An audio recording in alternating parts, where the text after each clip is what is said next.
So you've gotten your first set of feedback about your book, either from your writing group or a professional editor or beta readers, and you're devastated. Turns out your book isn't the flawless masterpiece that you thought it was. So now what? Well, have no fear because in today's video, I'm giving you my top 5 tips, the do's and don'ts of how to receive writing feedback like a champion. Hey, y'all, welcome to today's Live with Lisa. If you're new here, my name is Lisa, and I create videos that help you to write and live God's way. If you're looking to honor God with both your life and your writing, this is the place for you. I also want you to know that every week we go live here in partnership with Our Given Purpose Ministries, which is an incredible ministry founded by my dear friend, Tori Slaughter, that helps you grow in your walk with God and connect to people in godly community. So not only can you watch today's live on YouTube and Instagram, but on the Our Given Purpose Facebook page as well. So make sure you get connected there and learn more about that amazing ministry. So if you've ever received feedback on your writing, you know what this feeling is like. It is that sinking feeling where you are going over the feedback and you're realizing there's 1,000 things wrong with your book, or it seems that way anyway. You may see a lot of red ink or a lot of comments, and it just can be really discouraging to where your spirits kind of fall when you see all that feedback. And so what do you do in that situation? How do you respond? Where do you even start? That's what we're going to be talking about today. So, like I said, I have my top 5 do's and don'ts for how to handle writing feedback like a pro. Tip number 1 is to review your feedback carefully. Do review your feedback carefully. This is important. If you are receiving feedback, constructive criticism of any kind about your writing, whether it's from a professional editor or beta readers or a writing group that you're a part of, you want to slow down and review it carefully and give it the attention and respect that it deserves. Remember, anytime someone reviews your book, that takes time out of their busy day, out of a busy schedule that they might have. And you want to respect that. You want to honor that they took the time to really go through your work and think about it and thought about it enough to give you careful and thoughtful feedback about it. Even if you don't agree with what they said about it, you still want to take the time to really weigh it carefully. And that means slowing down and really reading through the comments. Don't just skim through them, while you're doing other things and while you're distracted. Set aside an hour or two, or maybe more, to really sit down and give it the attention that it deserves. Again, people are spending time going over your work, thinking through what to tell you about it, and it might have been hard for them. And so you want to make sure you're giving it the respect that it deserves, to weigh that feedback carefully. Even if you don't just decide to follow all of the advice, you want to make sure that you're at least thinking through everything that was said to you and everything that was written down. Tip number 2 is don't respond or change anything right away. Do not, and I repeat, do not respond or change anything right away. This is a big one, and it's going to feel counterintuitive. It's going to feel kind of not, what your instincts are telling you to do, right? You're going to have big feelings. Let me just prepare you now. You're going to have big feelings when you receive feedback and constructive criticism about your work for the first time. And you're going to want to defend yourself. You're going to want to explain. You're going to want to give reasons and justifications for why you did what you did and why you shouldn't have to change anything and why your book is absolutely perfect the way it is. Let me just stop you there. It is so important for you to take some time and just let the feelings breathe for a little bit. Give it some time to let all of those big feelings calm down and just to allow yourself to just take a breath. right? Because those feelings will usually either pass or they'll at least lessen with time. And you want to, and that'll allow you to see your work more clearly. So I like to suggest that people take at least 1 to 3 days, if possible, or even longer, to just after you've read through it, after you've read through the feedback, after you've gone through it and thought about it, to take time to process what you've seen, to take time to think about and kind of mull over what you've read and what the criticisms and feedback really is.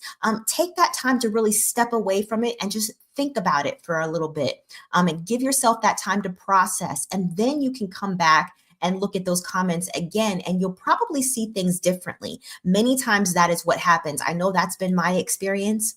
And so you want to make sure you give yourself that time to do that. It may not feel like your instincts want you to do that. You're going to feel like the desire again to want to explain yourself, but take that restraint and step away and give yourself time to process. I promise you, you will come back to the work and look at it with new, fresh eyes, and it will be a different process for you if you do that.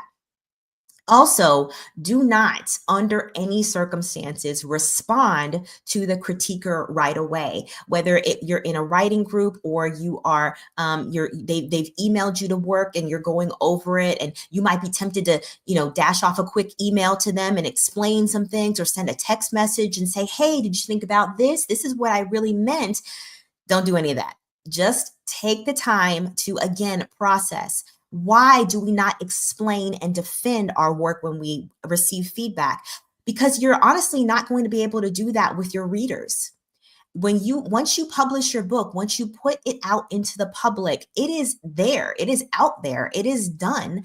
And your readers are not going to have you sitting next to them and saying, hey, remember that, see this part right here, this part that's kind of confusing, this is what I really meant to say, this is what I was thinking, and this is what I intended, and so you should understand what this means, because let me just give you some context for why I wrote this that way.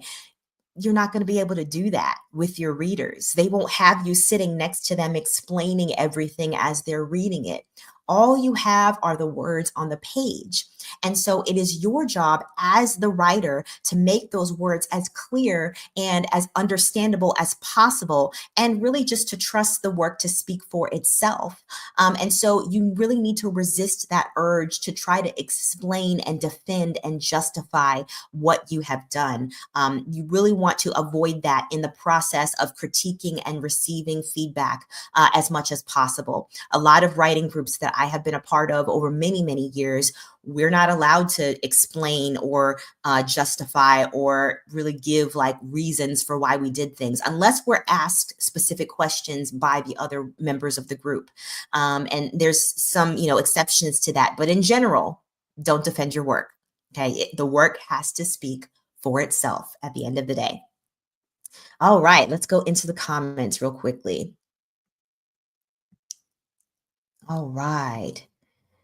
So Tori says the red ink, yes, and especially if it's bold red. Listen, that bold red is can be painful.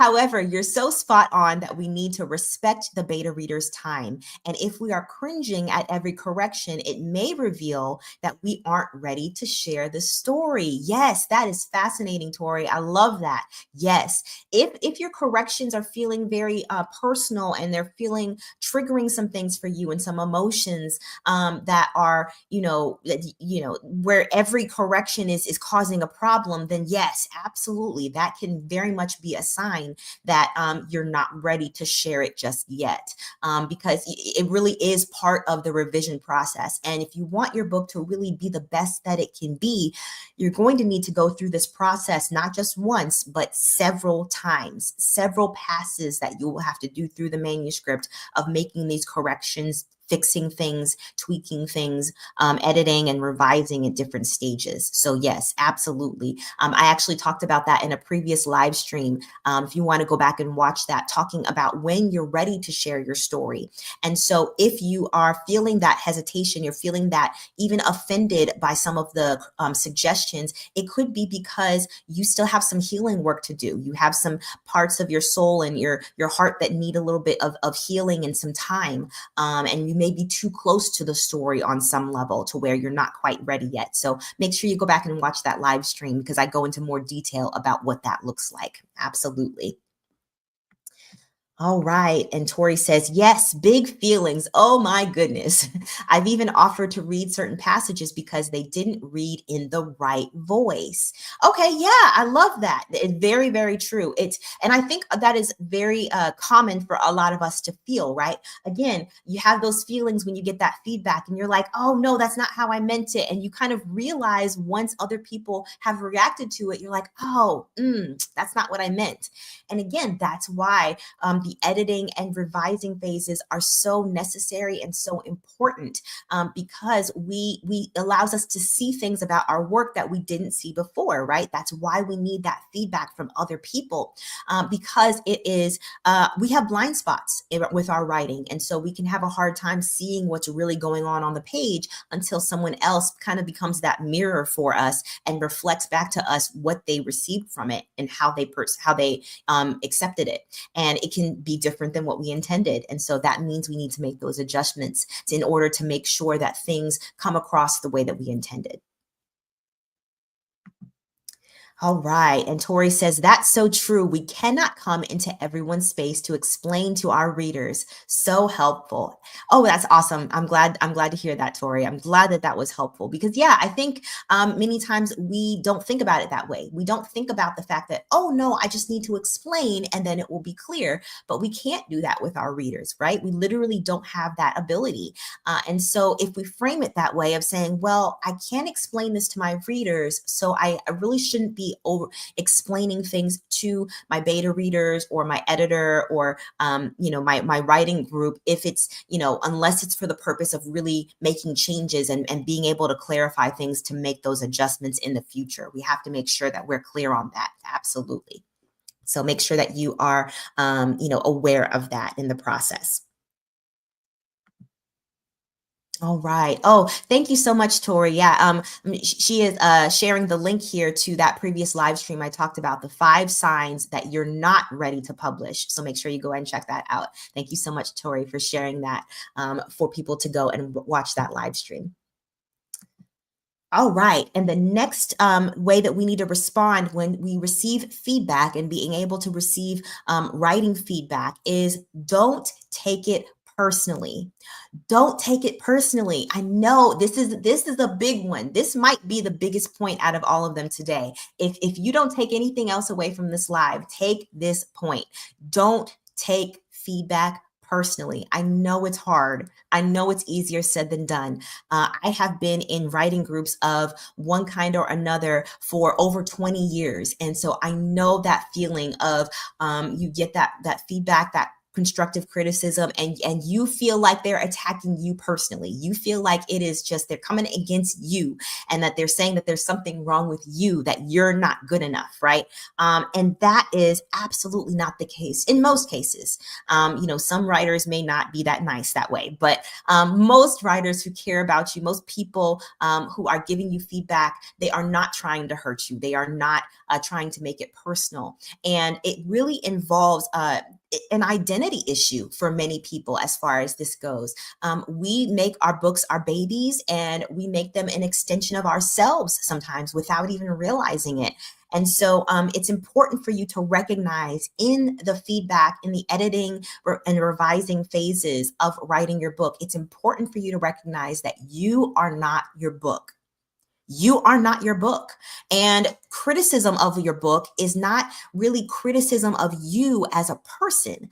And so it's important for us to not internalize those things and think that everything is directed at us and to put our value and our sense of self-worth in our writing and what we do. It's okay to be proud of what you've written. It's okay to be proud of what God has called you to do and empowered you to do. And it's certainly important for us to point the glory to him, right? Because that's what we're supposed to be doing as kingdom writers, right? We're supposed to be honoring him with our work, but we have to make sure that we don't make it our identity, that we don't make what we do and what we create for him our identity, because our identity is found in him. Our identity is found in God.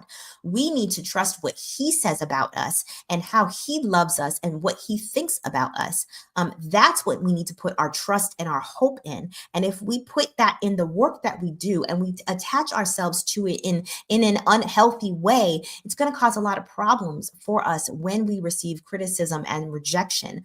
And so I did another live stream about that as well, talking about rejection and how to deal with rejection as a writer.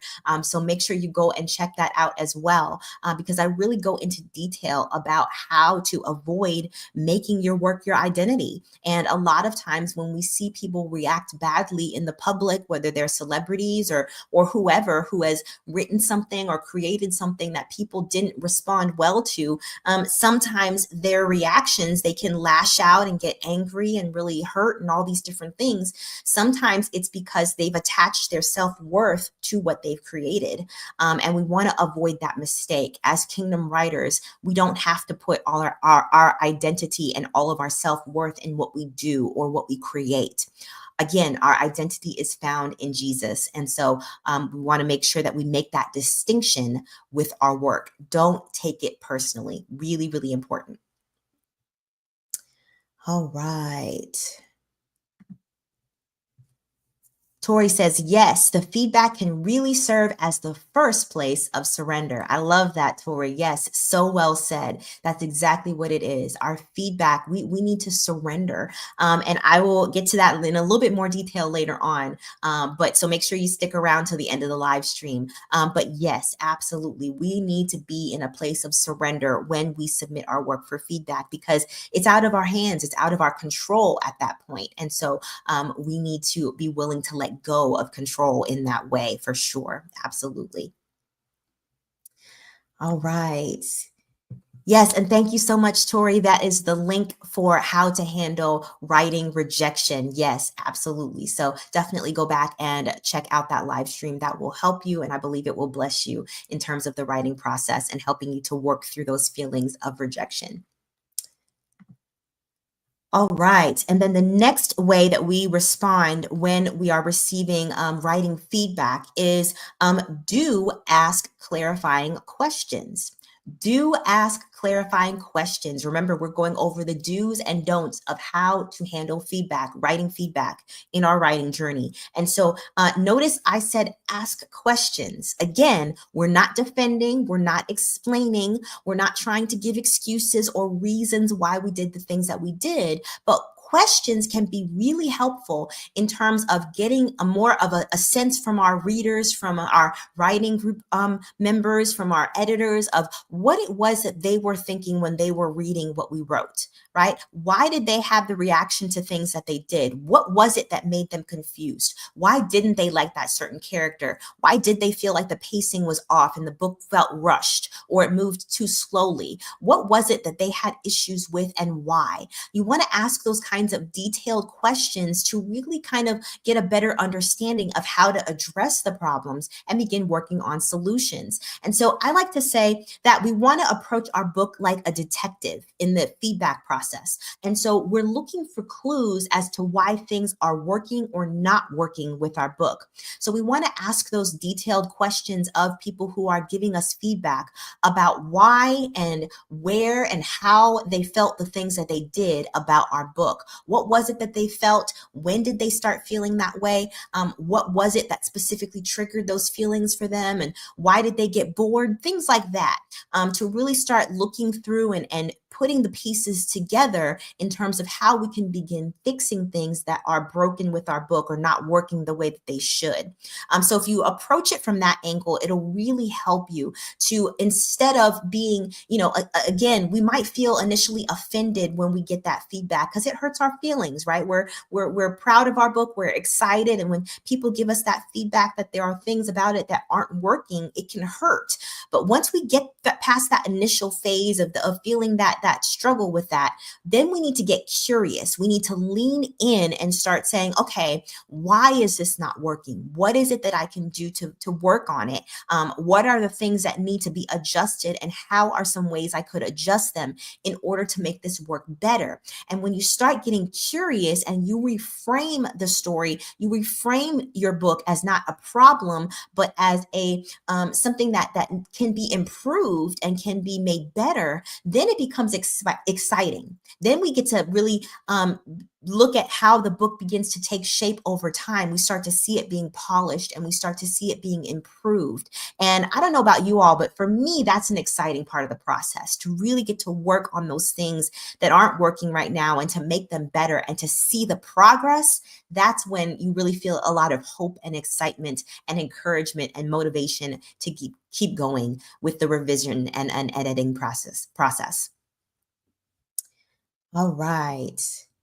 And Tori says, yes, questions lead to correction and ultimately resonating with a larger audience. Yes, so true. That's what a lot of our adjustments that we make to our book are really about. It's about really making the story as a whole stronger, to where more people will be engaged with it and they'll be interested and compelled to keep reading. A lot of the changes and adjustments that we make, there is a phase where we need to make the big changes, right? We might cut whole chapters or add whole chapters or move things around or get rid of characters, all kinds of different things. But then we have to fine tune over time and look at the smaller changes that need to be made. And as we go through that process, we start to see that our book can actually have more appeal for people, because we're removing those things that are going to turn people off unnecessarily, that are going to pull people out of the experience of reading and really enjoying what they're reading from us.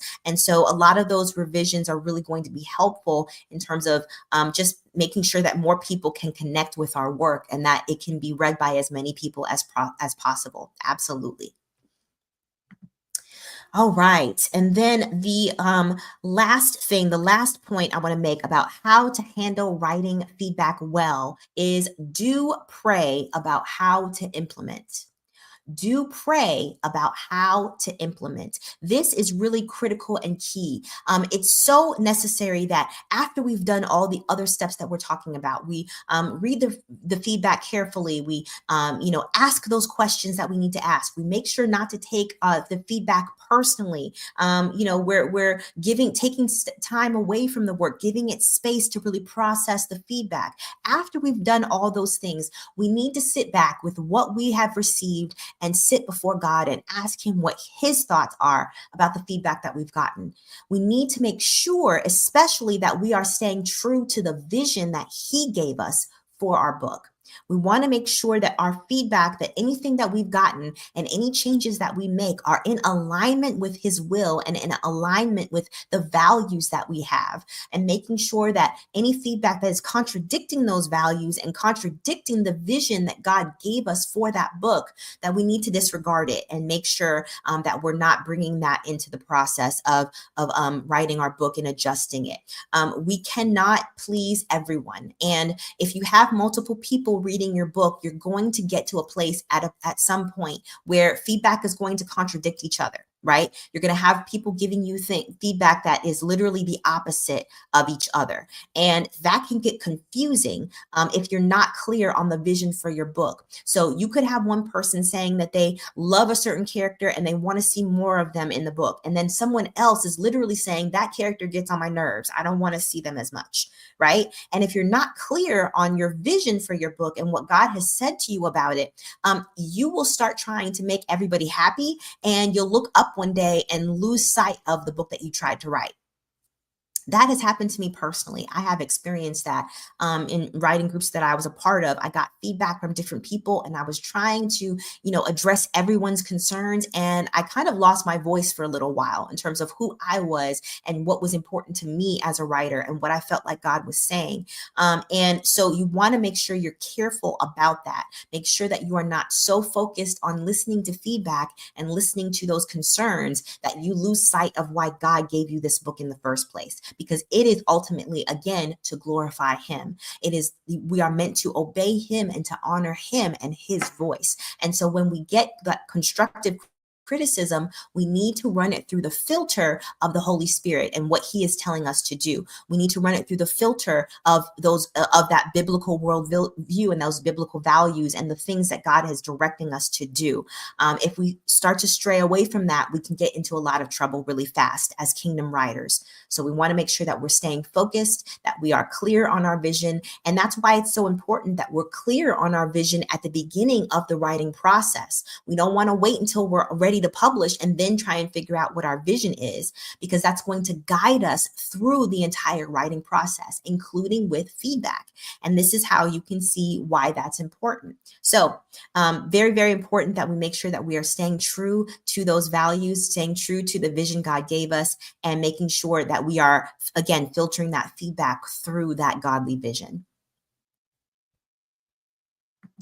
All right. And Tori says, that's so true, and why praying for discernment during the feedback process is so important. Thank you for including this detail. We want to glorify God with everything. Amen. Yes. Amen, Tori. And thank you for that word discernment. Yes, that is key. That's really brings this all together very well. We need discernment in the writing process. We need to know what God is saying and how he's speaking, and make sure that we are clear in sitting with him as we are working on our books and working through that process, making sure that we are hearing clearly from him at every phase of the writing journey. Amen. All right. So if this video was helpful for you today, if it really encouraged you and blessed you, and you want to learn more about how to write and live God's way, make sure you hit that subscribe button and stay tuned here every week for Live with Lisa. I would love to encourage you and help you in any way that I can. And definitely leave a comment below letting me know what you're working on and what questions you have about the writing process. I would love to help you and be a blessing to you. So I hope that this video was a blessing to you, whether you're watching live or on the replay. Thank you so much for joining me, and I will see you next week in the next Live with Lisa. Until next time, take care and God bless y'all.